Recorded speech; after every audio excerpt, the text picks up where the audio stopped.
Voilà, merci à toi. Rigobert Mbayo, vous nous suivez, le chop-chop, ça vous fait rire. Merci aussi à l'apôtre Hervé Kayembe, à partir de Lupen, le fils de Kilouba avec Jitel, je pense, Kilouba au niveau de Lubumbashi. Merci beaucoup, vous êtes très nombreux. Hein. On ne saura pas certainement vous citer ici, on ne saura pas vous citer, mais vous êtes très nombreux. Alors, beaucoup de réactions quand on a dit dès l'entame de l'émission que nous allons recevoir le prophète Élie Samano. Alors, vous êtes en train de parler de la réconciliation. Oui, je parle de la réconciliation nationale jour pour jour. Ça fera 5 ans où je recommande les autorités du pays, et ici spécialement le président de la République, qui a donné les signaux d'un pacificateur, de travailler à la réconciliation nationale. Et cette réconciliation nationale commence de plus en plus à trouver tout son intérêt à partir du moment où je fais la différence entre les dialogues politiques qui, dans le temps passé, dans des anciennes cultures politiques dans notre pays, engendraient le partage des pouvoirs. Mais ici, à l'occurrence, puisque le président réélu a obtenu avec lui la légitimité et la légalisation, parce qu'il faut le dire que dès lors que la Cour constitutionnelle, je l'espère, va confirmer sa réélection, telle qu'est proclamée par la CENI, le président de la République, à ce moment-là, va avoir avec lui la légitimité et la légalité. À ce titre, il devient intéressant, d'ailleurs cela commence à ouvrir les champs à notre démarche prophétique, à mobiliser la population congolaise à la réconciliation. Quand vous regardez la diaspora congolaise, le peuple congolais est divisé. Il est vrai que des opinions politiques peuvent être diverses, mais le sentiment patriotique d'un peuple le garde dans un socle d'unité. Cette unité produit la concorde nationale, la paix sociale, l'intégrité territoriale. Les guerres auxquelles nous faisons face, les rébellions qui se vivent dans notre pays, ce sont des signes qui ne trompent pas de division, de déchirement, de désaccord. Mais le chef de l'État, un chef de famille, devra en son deuxième mandat justement travailler, œuvrer pour la réconciliation nationale. Et je crois fermement qu'il y arrivera. Parce que si pour lui, en tant que chrétien, le fait d'avoir dédié le pays entre les mains de Dieu, je ne vois pas comment ça sera impossible pour lui de réussir, n'est-ce pas, à cette démarche. Et je voulais revenir un peu, excusez-moi sur la question. Nous prions pour la vie, tel que la Bible nous recommande cela dans Timothée. Nous prions pour la vie des autorités. Nous ne prions pas et nous ne souhaitons pas, et cela n'arrivera pas. Je crois que j'ai eu le privilège de parler au président de la République en face pour lui dire, les prophéties, la plupart des prophéties disent, il va mourir par coup d'État dans le premier mandat, il va mourir par ceci, cela. Je l'ai dit, je mets quiconque à défi, président Félix Tshisekedi Tshilombo ne mourra jamais par coup d'État, il ne mourra jamais par la colère des rebelles, des rébellions, ainsi de suite. Non. Dès lors qu'il a dédié le pays entre les mains de Dieu, il a fait preuve de sa foi. Mais s'il est en conflit avec Dieu, et cela peut ouvrir les champs à ses ennemis. Mais tout le monde a vu, et tout le monde connaît où prie le président de la République, qui est son pasteur, quelle est sa confession de foi. Et notre Dieu, c'est un Dieu qui se tient contre nos ennemis. Mais ici, en tant que prophète, je donne une recommandation pour le deuxième mandat du président de la République, tel que je l'ai reçu, de travailler à la réconciliation nationale. Ce n'est pas seulement le travail du président de la République, c'est le travail de l'Église. Donc nous, les hommes d'église, c'est le travail des hommes politiques, les futurs députés élus, les sénateurs, dans tous les niveaux, nous devons travailler à la réconciliation nationale. Mais cette réconciliation, nous savons qu'ici, quand on parle de réconciliation, imaginez que le chef appelle les gens à la réconciliation, ils voient les dialogues, mais vous ne vous inscrivez pas dans cette logique. Je ne m'inscris pas dans la logique de la culture politique congolaise qui consiste à ce que les dialogues atterrissent au partage des pouvoirs. Ce partage des pouvoirs, très souvent, malheureusement, a joué à porter atteinte à la légitimité, à la légalité. Quand quelqu'un est élu, comme c'est le cas du président de la République, donc dès que la Cour constitutionnelle le reconnaît en tant que tel, je pense qu'il doit user de toute sa liberté pour faire son choix, justement, dans tout l'équilibre socio-culturel de notre pays, bien sûr, sur les personnes qui doivent travailler avec lui. Mais ça ne doit pas être sous contrainte de certains appétits politiques. Maintenant, la réconciliation nationale n'a rien à voir avec ce genre de dialogue. parce que les dialogues ne font que partager les pouvoirs et ça réduit la liberté et l'autorité des chefs. Mais ici, la réconciliation nationale, c'est juste le vivre ensemble des peuples congolais pour faire front contre nos ennemis. Le président a promis la guerre à quiconque va s'élever contre notre pays. À ce moment, il faut que les peuples soient unis, soudés, de manière à faire front. Parce que très souvent, c'est le même peuple qui est malheureusement séduit et corrompu par nos ennemis. Mais si nous parlons le même langage, vous savez, quand vous lisez Genèse chapitre 11, la tour de Babel a réussi. Parce que les peuples étaient unis. Ils parlaient le même langage et c'est comme ça qu'ils ont réussi. Mais Dieu, pour les confondre, il les a divisés. Dieu a confondu leur langage. Vous voyez, là où la division règne, on ne peut pas percer. La République démocratique du Congo, en ces temps, ici, a besoin de son peuple totalement uni. Les Katangais unis avec les Kassaïens, les Swahiliphones unis avec les Luba unis avec les Congo. À ce moment-là, quand nous serons profondément unis, le pays ici va connaître la prospérité divine. Parce que, laisse-moi vous le dire, en dédiant les pays entre les mains de Dieu, la RDC a pris la coloration du Dieu à qui le pays a été dédié. Et ici, à l'occurrence, Jésus-Christ. Ça signifie qu'en tant que chrétien, et d'ailleurs c'est l'occasion pour moi de dire que la loi de Jésus-Christ a revu sa dénomination, l'amour de Jésus-Christ. Oui, parce que là, on va arriver quand on va parler du ministère authentique. On va arriver. Je mets d'abord qu'on parle de cette réconciliation. Vous voyez cette réconciliation. Alors, quel sera l'apport ou quel a été d'abord l'apport de l'Église dans la réélection du chef de l'État et quel sera aussi l'apport de l'Église dans le quinquennat du chef de l'État, Félix Tshisekedi? L'apport de l'Église est important. Il faut dire, il est à plus de 90%. J'ai eu le privilège de sillonner le Congo profond pendant les élections.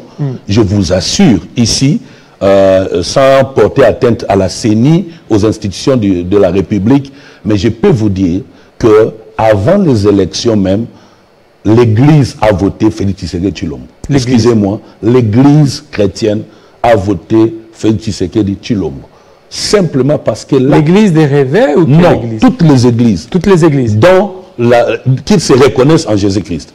À partir du moment où son premier mandat, il a dédié le pays entre les mains de Dieu. Vous avez vu tout autour du président de la République, ce sont des pasteurs. Cela n'est pas attaché. Et aussi son appartenance à une confession chrétienne. Pas seulement lui, mais toute sa famille. Donc je salue en passant la première dame qui a travaillé, je la félicite également à côté de son mari, de manière à ce qu'il réussisse comme la CENI l'a publié. Donc l'Église a un apport important. Ce que je demande aux leaders des églises, c'est donc vous avez accompagné les présidents. L'Église dans ce pays a accompagné les présidents. Donc même dans la campagne là-bas, il n'y avait pas des féticheurs qui accompagnaient. Non, je ne dis pas qu'au sein des églises, il y a ceux qui sont contre le président. Ce qui est normal, nous sommes dans un pays démocratique. Il y en a qui sont neutres, mais je dis en général, les actes posés par le président Félix Tshisekedi vis-à-vis de l'Église a permis ou a motivé l'Église justement à travailler à son électorat, à sa victoire.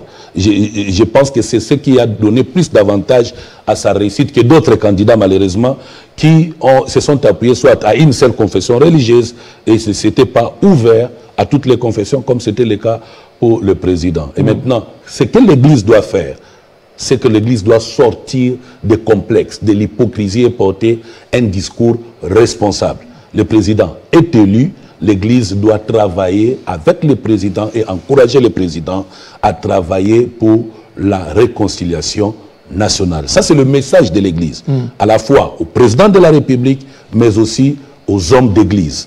Et ici, il faut que les présidents des confessions religieuses, particulièrement l'Église catholique, l'Église protestante, les églises de réveil et autres, arrivent à mettre terme à leurs tensions, à leurs conflits, à leurs divisions, à leurs partis pris, mais aussi à cesser d'exposer leurs conflits internes aux yeux et aux vues de tous, étant donné que nous sommes le Père. Nous devons prêcher par l'exemple. Et donc, à ce moment-là, j'invite tous les leaders de confessions religieuses, après que la Cour constitutionnelle aura confirmé la victoire du président Félix Tshisekedi Tshilombo, à se mettre autour d'une table pour parler un même langage sur l'unité des peuples congolais. Est-ce que vous ne voyez pas que, parce qu'aujourd'hui vous parlez de la réconciliation, l'Église n'a pas aidé le chef de l'État lors du premier mandat, surtout je parle de l'Église des réveils, avec toutes les guerres qu'il y a eu. Guerre, je ne sais pas, des positionnements, des successions, tantôt Sonika Futa, Dodo Kamba, Ijiba Amapia qui continue, mais avec ça, parce que normalement c'est l'RSA qui a tenu vraiment les chefs de l'État, mais cette division en son sein, ça n'a pas aussi aidé. Bon, je ne suis pas d'abord porte-parole des églises de réveil, mais je suis pasteur et beaucoup qui sont responsables là-bas, j'ai du respect, beaucoup d'honneur pour eux. Parfois, ce sont nos pères et nos collègues. Et donc, ce que je veux dire à l'interne, effectivement, nous avons tous constaté, je n'ai pas de commentaires à faire, je les invite seulement au bon sens, à être des modèles devant le peuple que nous dirigeons. Maintenant, face à l'État congolais, ce que je veux dire, c'est que les confessions religieuses sont en conflit parce qu'ils sont en course de leadership. Et malheureusement, ça ne devait pas être ça le but. Et je voudrais ici demander particulièrement au président des confessions religieuses reconnus par l'État congolais, à savoir en ce deuxième mandat, beaucoup plus se préoccuper du peuple congolais. Toute démarche de soutien, toute démarche d'aider le président de la République par les confessions religieuses devrait être dans le sens de la prospérité de notre nation, dans le sens de l'unité nationale. Vous savez, comme j'insiste de le dire, la réconciliation nationale n'est pas que le devoir du président de la République, c'est son devoir en tant que chef de l'État, mais c'est plutôt notre responsabilité en tant qu'homme d'église de prêcher l'amour qui va aboutir à la paix, et cette paix à l'unité. Et cette unité va nous permettre d'être assez forts pour sauvegarder notre intégrité territoriale et appeler la prospérité de notre nation. Mais je regrette le fait que le leader des églises, j'ai vu comment les églises protestantes, les églises catholiques ont préféré être dans leur coin, sortant du système mis en place qui mettait toutes les confessions religieuses ensemble. Je prie vraiment qu'ils se remettent tous ensemble, mais qu'ils ne soient pas ensemble que pour les élections présidentielles ou autour de la CENI, mais qu'ils soient ensemble pour permettre à notre pays et à notre peuple de vivre en paix. Dans tous les pays du monde, vous les voyez, les pays développés, vous ne trouverez pas les conflits de confession religieuse, pas de leurs leaders, jamais. Voilà. Alors, je vous ai suivi dans une de vos vidéos à l'église, vous parliez aussi de toutes les prophéties, prophéties de certains pasteurs que nous respectons, personnellement, le père Roland Dallot, que je respecte du fond de cœur. Mais comment vous aviez jugé ces prophéties-là? Certaines ne sont pas réalisées. Il n'y aura pas élection le 20 décembre. Il y a même des gens, des prophètes qui ont dit que trois fois, le Seigneur m'a révélé, pendant 3 fois, il n'y aura pas d'élection, il n'y aura pas d'élection. En passant, cette année, j'ai un travail que l'Esprit m'a mis à cœur sur l'ouverture de l'école des prophètes. Parce qu'il faut reconnaître que l'Église dans notre pays n'est pas aussi âgée.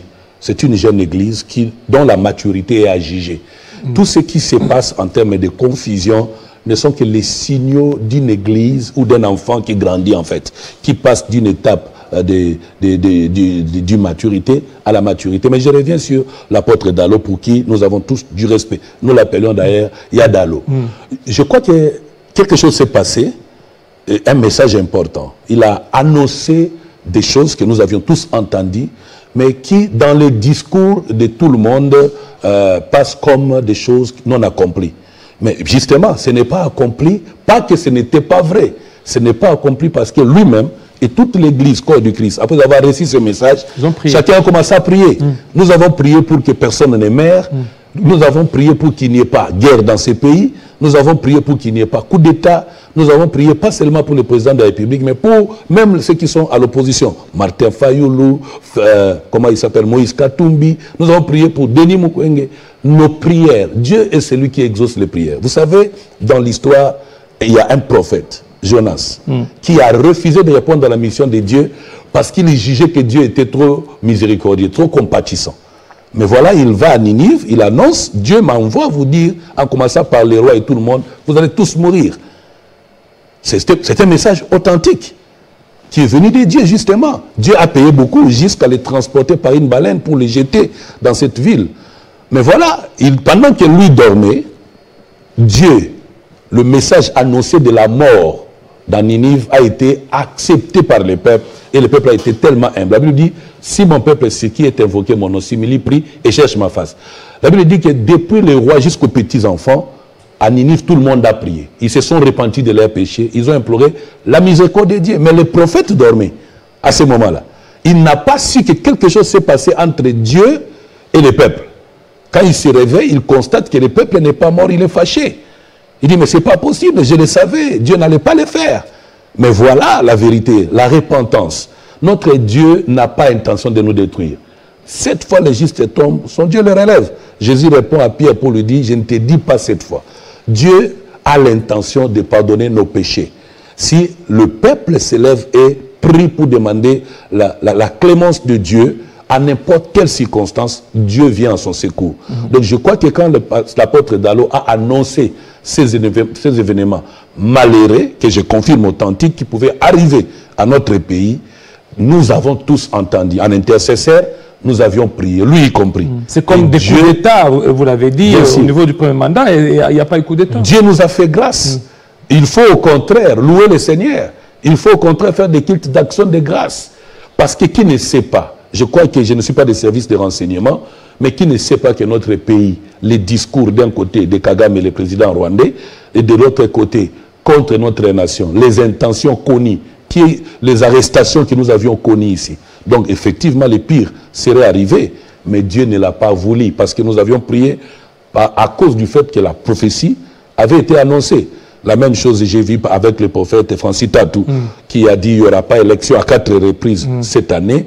Je ne vais pas défendre le prophète. Mais ça aussi, c'était un peu grave, là. Pourquoi lui... Il y a eu élection parce que nous avions prié. J'insiste encore.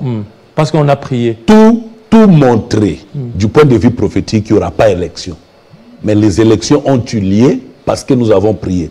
Bravo à Dieu qui... Ça, c'est une justification. Maintenant, la justification de la personne qui a donné... vous savez... oui. La prophétie du prophète, de l'apôtre Roland Dallo, c'est une prophétie où, d'abord c'était dans Bunda 21, où les gens ils ont prié. Bien sûr. Là, ça va. Maintenant, la prophétie de dire qu'il n'y aura pas élection, à 3 ou 4 reprises, l'Esprit de Dieu, il n'y aura pas élection. Et maintenant, la justification. Vous ne voyez pas qu'il y a aussi une manière de se justifier qu'il ne fallait même pas peut-être... Je vous comprends. Tout à l'heure, au début de cette question, j'ai parlé de la maturité. Si, tout ce que je peux demander aux concernés, c'est effectivement de prendre courage pour répondre. Parce que j'ai vu le pasteur, l'apôtre Roland Dallo, lui, ne s'est pas exprimé par rapport à ça. Il n'a pipé aucun mot. Mais de l'autre côté, on a vu, c'est pas... Du point de vue prophétique, le silence est un message. S'il vous plaît, je ne les défends pas. Allez-y. Je suis d'accord qu'ils doivent sortir de leur silence pour soit dire que, voilà, les prières ont été exaucées, le mal n'est pas arrivé. Je l'ai annoncé pour que le mal n'arrive pas. Je ne mets pas la parole dans leur bouche. Ils peuvent également confirmer que, bon, nous avons vu que dans le monde des ténèbres, tout était de nature à ce qu'il n'y ait pas élection. Mais les prières ont fait que les élections ont eu lieu, gloire à Dieu. Je pense, ici je parle en tant qu'archevêque du christianisme authentique. Je défends l'église corps du Christ, mais je ne défends pas les individus. Mais j'insiste, nous avons un problème de maturité et c'est normal. Parce que nous sommes en train d'aller à une évolution. Toutes ces erreurs, ce sont des moyens par lesquels le Seigneur nous instruit. Ça peut également être des moyens par lesquels le Seigneur nous interpelle, nous corrige. Ça peut aussi être des moyens par lesquels Dieu veut assassiner en nous l'égocentrisme, le pouvoir de l'influence, à ce qui concerne le sentiment de vouloir à tout prix être là. Vous avez vu, pour mon cas, on a sorti mon message de son contexte. N'est-ce pas? Si je ne parlais pas, les gens appelleraient, ils diraient n'importe quoi, ils comprendraient autrement. Mais excusez-moi, je suis parmi ceux qui prient pour le président de la République. Pas seulement pour lui, mais pour la nation. Je prie pour les opposants. j'ai pris, je gêne, moi et l'Église. Nous avons prophétisé, mais nous ne sommes pas arrêtés à ça. Nous sommes contre qu'il arrive dans ces pays des divisions, des guerres, des coups d'État et consorts. Alors, mais vous ne voyez pas que, regardez, il y a aussi d'autres candidats à la présidentielle qui ont dit que Dieu m'a dit que je serai président, Dieu va m'imposer. Oui. Pas seulement à cette élection, même en 2018, il y a aussi un autre qui est sorti, non, Dieu m'a dit. Il y a aussi Théodore Ngoy qui avait reçu la vie. Mais vous, Dieu m'a dit, et puis à la fin... À l'école des prophètes, il y a un cours sur l'intelligence prophétique et l'intelligence des temps, comme c'est l'histoire avec le fils d'Isaac. Vous savez, Dieu peut vous dire à vous, je peux vous confirmer ici, qu'il y a dans notre pays plus d'1 million de personnes qui ont déjà rêvé être président de la République. Mais ils ne le seront jamais. Il y en a qui sont d'ailleurs morts sans l'être, en fait. Pourquoi? Parce qu'il n'y a pas que Dieu qui parle. Satan peut aussi flasher dans la pensée de l'homme un mensonge. Les hommes peuvent aussi pousser les gens à une pensée qui prend la forme de « un ainsi dit l'Éternel ».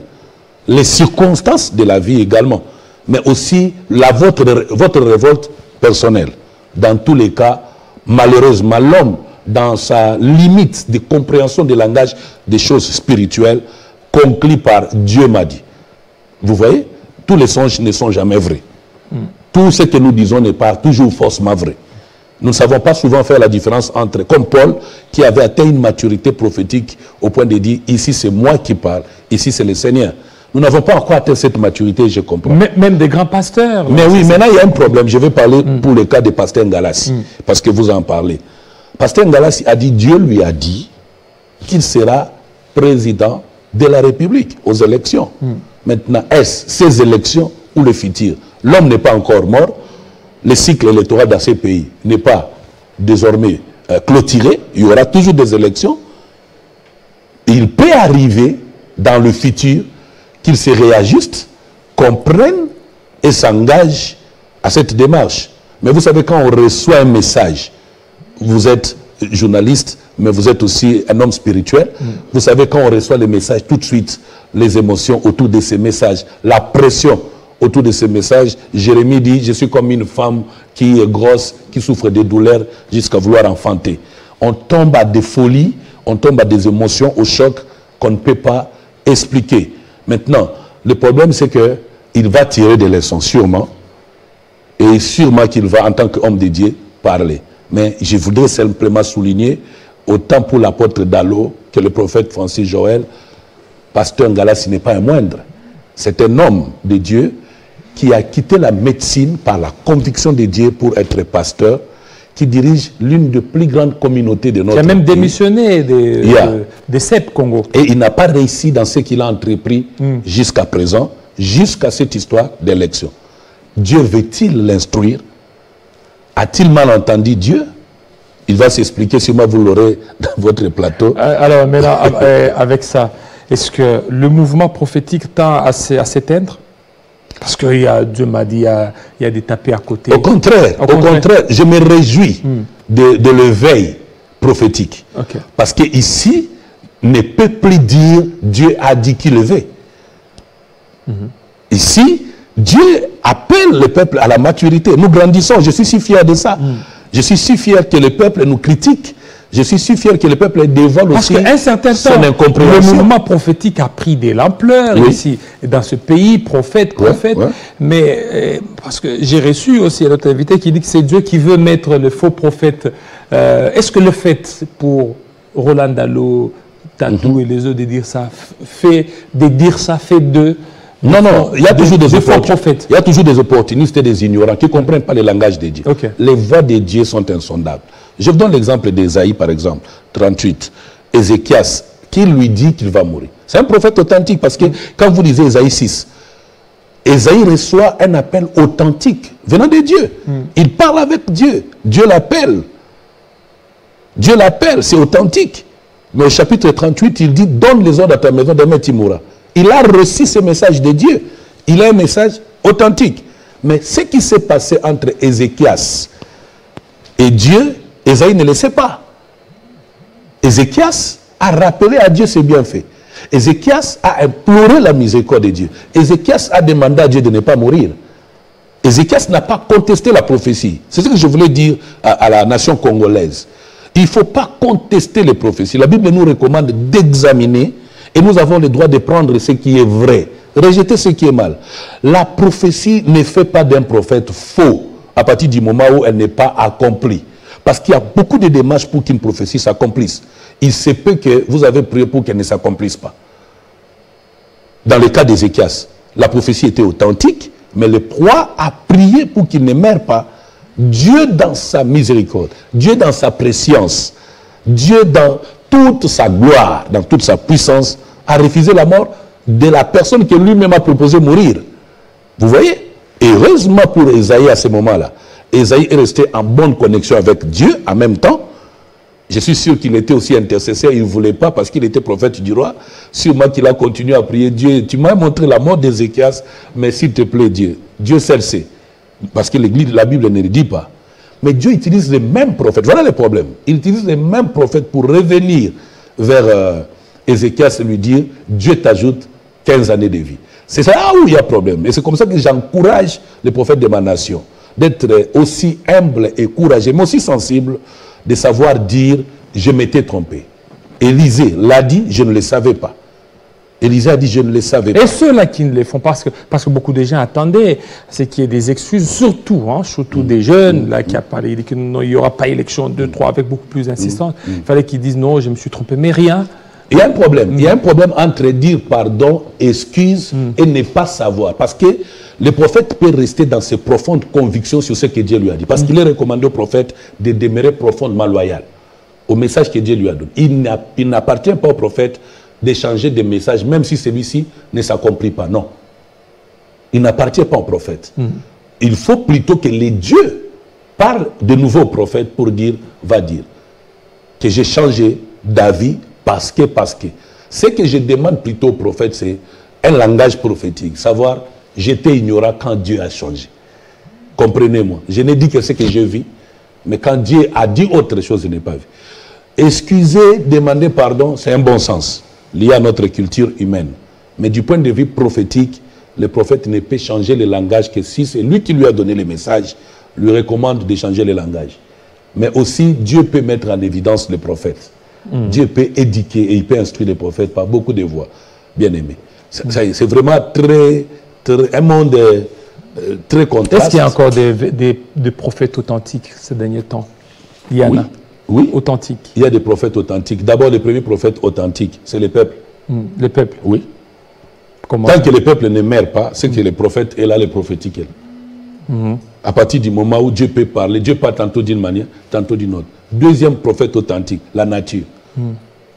La Bible dit, est-ce la nature ne vous enseigne-t-elle pas? Donc la nature, c'est aussi un prophète.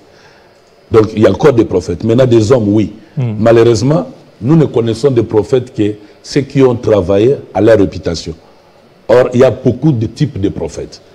Il y a des prophètes de maison, des prophètes de nations, il y a des prophètes de famille, il y a des prophètes d'église, il y a des prophètes, ceux qui font l'office du ministère prophétique, mais il y a des prophètes qui le sont pour une saison, par les dons prophétiques. Et est-ce dans ces pays, il y a des prophètes? Oui, moi je suis un prophète. Je suis un prophète à mon niveau, selon la mesure de la grâce, mais il y en a encore assez nombreux. Assez nombreux. J'insiste qu'il y a eu tant la Bible dératée par les prophètes authentiques. Ils ont donné les bâtons. Le prophète Élisée a donné les bâtons à son disciple pour ressusciter un mort. Cela n'a pas eu lieu. Ça n'a pas changé l'identité du prophète. Et j'insiste que les prophètes soient humbles de reconnaître que soit Dieu m'avait parlé ou je m'étais trompé, ou encore Dieu a changé d'avis après que le peuple ait fait quelque chose que j'ignore, mais moi je ne le savais pas. C'est toute une culture. Voilà, merci. Alors, vous êtes là, vous êtes aussi à la tête d'une structure christianisme authentique. Alors, c'est quoi? C'est comme l'RSC? Le christianisme authentique est un organisme d'évangélisation. Notre travail, c'est de présenter Jésus-Christ aux nations, au moyen du ministère qu'il nous a donné et les églises locales. Et les églises locales. Et donc, à ce titre-là, nous avons mis en place une structure, et je profite d'ailleurs de l'occasion pour inviter les apôtres, les prophètes, les évangélistes, les pasteurs et les docteurs de venir se rallier à nous pour que nous soyons là ensemble. C'est comme l'RSC? Vous avez des documents aussi? Bien sûr, nous sommes reconnus par l'État. Notre travail, c'est parce qu'il y a une carence, effectivement. Tous les mouvements chrétiens actuellement convergent vers les démarches politiques. Nous voulons le nôtre être un mouvement qui converge à la fois vers la direction politique de la nation, mais aussi et surtout, a priori, vers l'Église. Et cela, notre travail, notre cible, c'est l'homme de Dieu. L'homme de Dieu, merci. Merci beaucoup, homme de Dieu, Eli Samano King Sam. Nous recevons beaucoup de réactions des gens, mais nous, on ne saura pas lire toutes ces réactions. Voilà, merci. Voilà. Alors, vous avez reçu l'homme de Dieu qui est mature, ça c'est Robert Mbayo, et ça lui dit que vous êtes mature. Merci. Merci beaucoup. Voilà, il y a d'autres qui disent merci beaucoup, homme de Dieu, surtout de votre sagesse dans votre manière de parler, et puis que Dieu vous bénisse totalement. Il y a aussi un autre, il dit, homme de Dieu, vous parlez comme un politique. Oui, en tout cas, il dit vous parlez comme un politique. Je vais si vous permettez, j'essaie de temps. La politique, c'est la gestion de la cité. Je vais vraiment enlever cet équivoque. Il n'est pas interdit à un homme de Dieu de parler comme un politique. D'ailleurs, il est de la responsabilité des hommes de Dieu. Dès lors que les hommes de Dieu, au sein des églises et dans leur mission, ils ont la responsabilité d'éduquer la masse, y compris les politiciens. Un véritable homme de Dieu est avant tout un homme d'État. Comment pouvons-nous... Le sacerdoce, il est royal. Donc, un vrai homme de Dieu ne doit pas s'arrêter qu'au discours de l'Église, plutôt au discours de Bobongo Lamitema. Non, parce que la spiritualité et les discours de l'Église, justement... Un autre de Matadi dit, homme de Dieu, qui sera le président en 2028? Je le dirai, j'ai promis de le dire, parce que je le connais humblement par la grâce de Dieu. Je dirais qui sera le président après le président Félix Tshisekedi. J'ai dit que Kabila, le père, mourra par une personne dans son entourage, par coup de balle. Ça s'est réalisé. Je l'avais dit. C'est arrivé pourquoi? Parce qu'on n'a pas écouté les prophètes, malheureusement. Je me rappelle, nous avions une réunion chez l'apôtre Léopold Mutombo il y a des années. J'étais encore trop jeune. On donnait la parole. Le président Mouzé Kabila a envoyé son directeur de cabinet pour le représenter. Ces jours-là, Dieu me disait, il avait besoin de lui pour que nous, pasteurs, nous prions pour lui. Lui-même n'est pas venu. Alors j'ai annoncé, je ne sais pas s'il y a encore des vidéos, je disais, le Seigneur m'a dit, dans quelques jours qui arrivent, on organise la mort de Mouzé Laurent Désiré Kabila, par coup de balle, par une personne de son entourage. Mais si nous prions pour lui aujourd'hui, il ne mourra pas. Il va échapper à ça. Mais il n'est pas venu. Je me rappelle encore, ça faisait peur, les pasteurs m'ont interpellé. Toi, on va t'arrêter. Mais le président est parti, hélas. Hélas, il est parti. J'ai prophétisé pour le président Joseph Kabila, qu'il fera non seulement des mandats, mais il va élargir quelques années par rapport à cela. Cela est arrivé. J'ai prophétisé pour le président Félix Tshisekedi. Je vous dis que le Seigneur m'avait montré une vision. Il y avait une chaise qui avait 4 pieds, mais je constatais qu'il n'y avait qu'un seul, 3 pieds. Il manquait un seul pied. Et sur les 3 pieds était écrit le nom de Congo Luba Swahili, plutôt Congo Swahili Mungala, mais il n'y avait pas le nom de Luba. Et le Seigneur me dira, le prochain président de la République démocratique du Congo serait un Kassaïen. Alors que ça ne donnait pas à ça quand on regardait dans toutes les réalités. Vous savez que quand j'ai dit ça à l'église en plein culte, c'était un dimanche, les gens ont quitté l'église. Les gens? Oui, les autres m'ont boudé en plein culte. Ils ont dit... Je connais même des gens qui m'ont supplié, passe à la télé pour démentir que ça ne sera pas ça, parce que Félix Tshisekedi ne sera jamais président de la République. Voilà, merci beaucoup. Il y a un téléspectateur qui nous suit en streaming à partir des États-Unis. Il dit, continue toujours à les recevoir, parce que d'ici là, nous aimerons savoir celui qui sera en 2028 28. Voilà, vous êtes très nombreux. Toutes les questions vont dans ce sens-là. Oui. Félicitations. Il y a d'autres qui félicitent, d'autres disent que vous êtes politicien, d'autres disent... Oui, oui. Il y a aussi un autre qui dit que non, vous êtes dans les sillages du chef de l'État, Félix Tshisekedi. Je suis dans les sillages de tous les hommes politiques. Tous les hommes politiques. Parce que je suis sentinelle des nations. Et que vous recevez toutes ces informations. Je suis sentinelle. Il y a un autre qui dit non, ce sont les informations reçues dans les sillages que vous venez donner. Je suis dans les sillages de tous les hommes politiques parce que je suis sentinelle des nations. Un. Deuxièmement, je suis du côté de Dieu. À partir du moment où Dieu dit, tel sera président, peu importe sa nature, je ne suis pas tshisekédiste. Je ne suis pas tshisekédiste. Je suis loin de Dieu. Mais Dieu m'a révélé qu'il sera président. Dès lors que Dieu le dit, ma responsabilité est celle de prier pour lui, de lui donner des recommandations, des orientations et de veiller qu'il marche selon la voie de Dieu. Et en plus, vous doit travailler pour les sociales. En plus, vous avez même Mouyaya, vous êtes allé prier pour lui. Donc non. Mouyaya est avant tout mon ami, mais je suis son prophète. Ok. J'ai connu Mouyaya sans qu'il ne soit ministre. J'ai prophétisé pour lui qu'il sera ministre. Mouyaya? Oui. À l'église, les images sont là. J'ai prophétisé pour lui qu'il sera député. J'ai prié pour lui. Et moi, je serai qui? Et j'ai prophétisé pour lui qu'il sera ministre. La même chose, j'ai prophétisé pour Claudine Doussi qu'elle sera ministre. La même chose, j'ai prophétisé que Katumbi ne gagnera pas les élections pour la simple raison que la recommandation concernant sa victoire était qu'il demeure au sein de l'Union sacrée jusqu'à la fin du deuxième mandat. Pour qu'il soit... Parce que Dieu m'avait montré que Félix Tshisekedi fera 2 mandats. Et si lui, Katumbi, reste à ses côtés, il pourrait être préparé à une carrière présidentielle. On ne m'a pas écouté. J'ai insisté, j'ai même supplié. Parce que je le voyais quitter l'Union sacrée, malheureusement. Guilain, il faut que tu me prennes ça. Je veux mettre ça. Si vous permettez, allez-y. Si vous permettez, Jean-Pierre Bemba est vice-président. J'ai annoncé son épouse avec tout respect. Maman Cathy était la secrétaire. J'étais accompagné de pasteur André qui est déjà décédé, bien des années. Je disais à Jean-Pierre Bemba, le Seigneur m'a dit que tu es destiné à la tête de cette nation. Mais à condition que tu ne te laisses pas corrompre ni associer à ce pouvoir qui est là. Le peuple te prendra entre les mains. J'ai eu le privilège d'être reçu par Jean-Pierre Bemba, le vice-président, le premier ministre plutôt, dans son antichambre, dans sa maison. J'ai annoncé même son emprisonnement. J'ai annoncé, et je n'ose pas dire ici ce qui va arriver demain, parce que vous savez, il y a bien des choses. Le pays ici, Dieu est en train de préparer une très bonne nourriture pour notre destinée commune. Vous voyez ça? Mais nous ne sommes pas les prophètes. Peut-être qu'on n'était pas devant le phare pour être vus.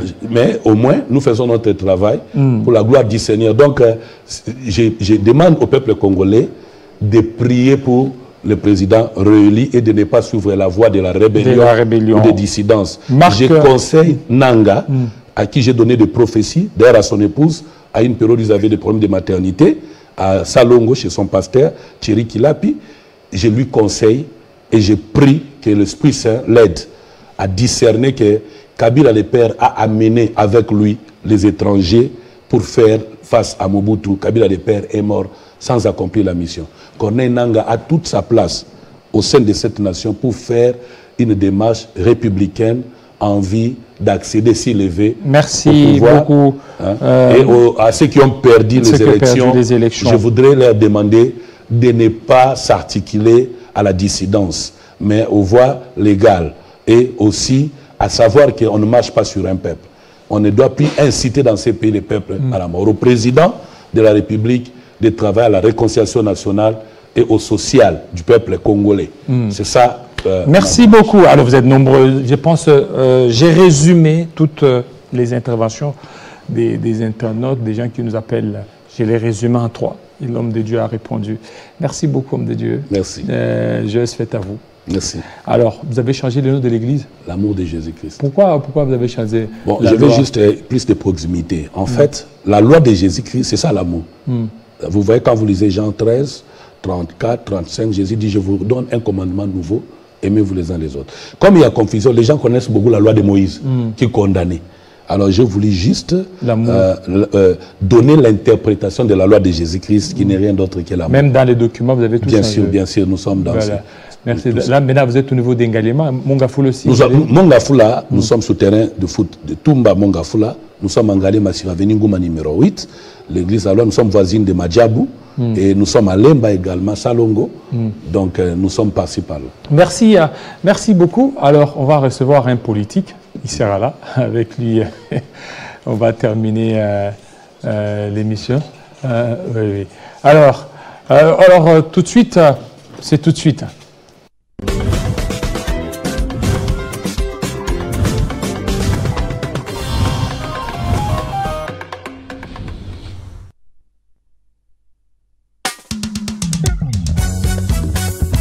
La stabilité du monde se joue en Afrique. Peuple africain,